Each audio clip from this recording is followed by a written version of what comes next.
नमस्कार, आप सभी का स्वागत है आपके अपने YouTube चैनल पर।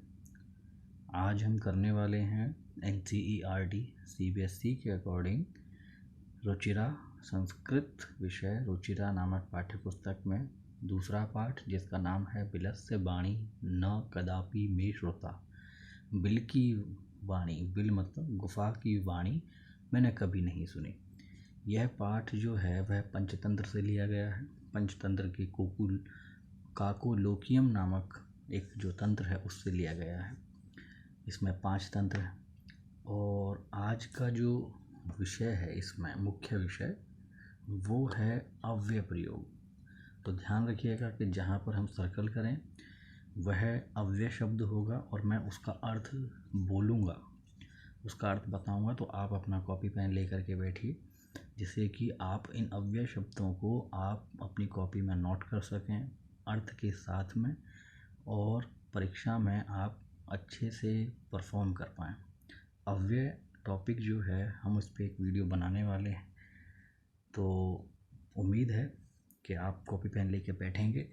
और एक चीज़ और बतानी है कि ये इस पार्ट को लेकर के हमारी टीम 2 वीडियो बनाएगी, पार्ट 1 और पार्ट 2। पार्ट 1 में इस पाठ का अनुवाद और अव्यय शब्दों के बारे में चर्चा होगी। पार्ट 2 में इस पाठ के अभ्यास और अन्य महत्वपूर्ण विषयों के बारे में चर्चा होगी। तो चलिए अब हम वीडियो को शुरू करते हैं। इसमें सबसे पहले है कस्मिंश्चित् वने खरनखर नामः सिंह प्रतिवसति स्म। किसी वन में खरनखर नाम का शेर प्रतिवसति स्म, रहता था। स कदाचित् इतस्ततः परिभ्रमन् क्षुधार्तः न किंचिदपि आहारं प्राप्तवान्। वह कदाचित, कभी, इतस्ततः ये अव्यय शब्द है, इसका मतलब होता है इधर उधर। परिभ्रमण, घूमते हुए, क्षुधार्तः भूख से व्याकुल, न किंचिदपि आहारम प्राप्तवान, उसने कुछ भी आहार प्राप्त नहीं किया। न एक अव्यय है जिसका अर्थ होता है नहीं। ततः सूर्यास्त समये एकां महतीं गुहां दृष्ट्वा सः अचिन्तयत्।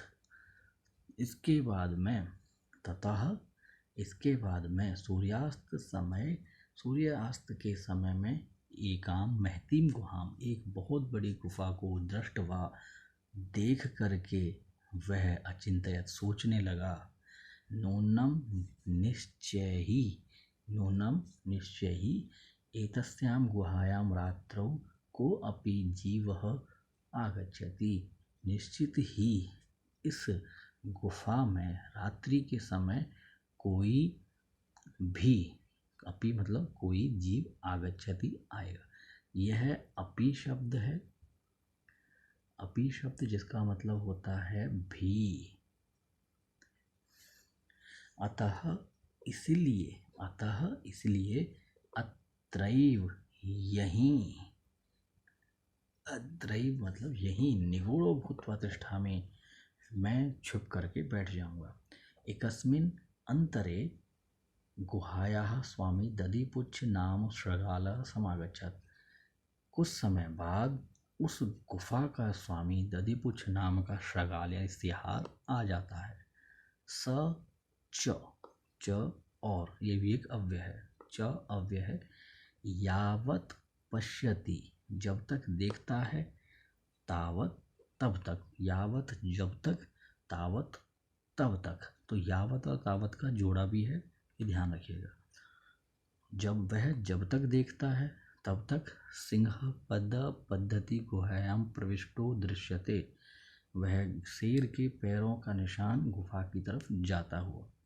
न च बहिरागता, और बाहर आते हुए नहीं, देखता है शेर के पैरों के निशान। न और च हम लिखवा चुके हैं, इसलिए जो रिपीट हो गए मैं उनको सर्कल नहीं करूँगा, जो वही करूँगा जो फर्स्ट टाइम आएंगे।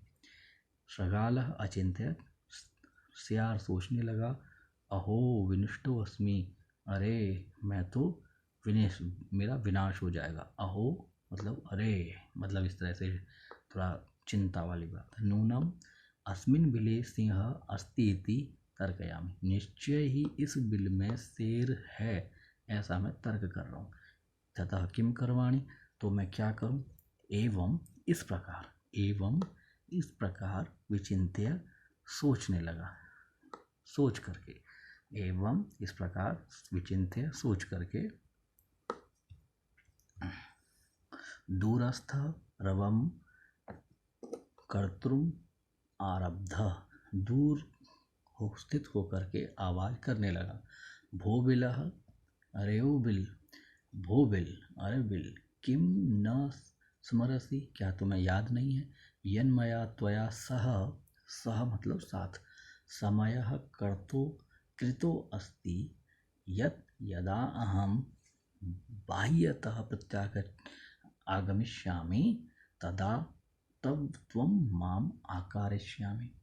क्या तुम्हें यह समय कहते हैं तर्क को या शर्त को, सॉरी, कि क्या तुम्हें याद नहीं है कि जब मैं, यह हमारे बीच में शर्त हुई थी कि जब मैं बाहर से आऊँगा तदा तब तुम मुझे बुलाओगे। यहाँ पर यदा, यदा और ये तदा, यदा और तदा का जोड़ा होता है। यदा मतलब जब, तदा मतलब तब। तो ये सियार कहता है कि तुमने हमारे बीच में एक शर्त हुई थी कि जब मैं बाहर से आऊँगा तदा तब तुम मुझे बुलाओगे। यदि त्वं त्वं माम न आवाहयसि तर्हि अहम द्वितीयं बिलं यास्यामि, यदि तुम मुझे नहीं बुलाओगे तो मैं दूसरे बिल में चला जाऊँगा। यदि, यदि इसका अर्थ यदि होता है, तरही मतलब तो यदि और तरही का भी जोड़ा होता है। यदि तुम मुझे नहीं बुलाओगे तो मैं दूसरे बिल में चला जाऊँगा। अतः इस प्रकार, अतः इस प्रकार, एतत् श्रुत्वा सिंह अचिंतयत, यह सुनकर के यह शेर जो है वो सोचने लगा। नूनम एषा गुहा स्वामिनः सदा समाहनम करोति, निश्चय ही यह जो गुफा है यह अपने मालिक को बुलाती है। परंतु, परंतु का अर्थ परंतु ही होता है। मद भयात, मेरे भय से, न किंचित वदति, यह मेरे भय से कुछ नहीं बोल रही है। अथवा या फिर साध्वनिम इदम वद उच्यते, ऐसा भी कहा गया है। क्या कहा गया है। भय संत्रस्त मनसाम हस्तपादादिक क्रिया प्रवर्तन्ते न वाणी च वेपथुश्चाधिको भवेत्।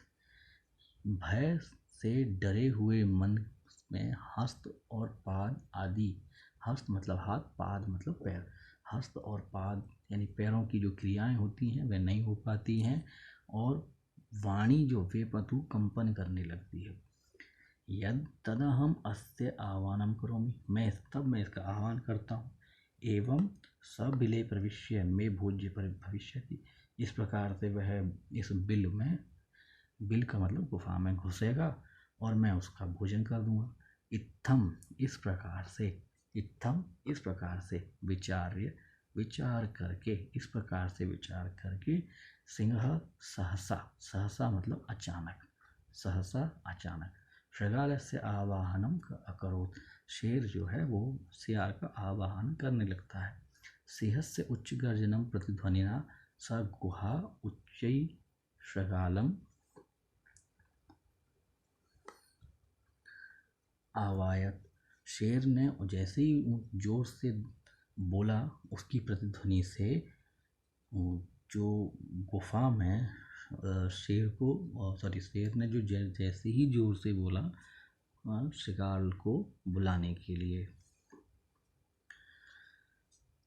अनेन अन्ये अपि पशवा भयभीता अभवन, जिससे और भी जो पशु थे वह भी भयभीत हो गए। शृगालो अपि दूर ततः दूरतः पलायमानः इयम अपठत, शेर जो सियार था वह भी दूर से भाग गया और भागते हुए यह श्लोक बोलने लगा। क्या है श्लोक। अनागतम यह कुरुते स शोभते स सोच्यते यो न करोत्य अनागतम वने अत्र संस्थस्य समागता जरा विलस्य वाणी न कदापि मे श्रुता। तो इस श्लोक का अर्थ है कि जो विपत्ति के आने पर सोच समझकर कार्य करते हैं वह उस विपत्ति से मुक्त हो जाते हैं, वही शोभा पाते हैं। और जो उस विपत्ति के आने पर सोच करके कार्य नहीं करते उन्हें हमेशा दुख या कष्ट सहन करना पड़ता है। वने अत्र, अत्र का मतलब होता है यहाँ। वने अत्र, मुझे इस वन में रहते हुए समागता जरा, बुढ़ापा आ गया, परंतु विलस्य वाणी न कदापि मे श्रुता, परंतु बिल की वाणी मैंने कभी नहीं सुनी। इसी के साथ हमारा ये पाठ जो है, इस पाठ का अनुवाद और अनुवाद के साथ साथ जो अव्यय हैं वह सब जो महत्वपूर्ण अव्यय थे हमने उन पर चर्चा की, हमने उनको नोट किया परीक्षा की दृष्टि से। तो इस प्रकार हमारा जो इस दूसरे पाठ का अनुवाद और महत्वपूर्ण अव्यय जो वाला भाग था वह पूर्ण हुआ। इस पाठ के प्रश्नोत्तरों के लिए भाग 2 अवश्य देखें और वीडियो देखने के लिए आप सबका धन्यवाद।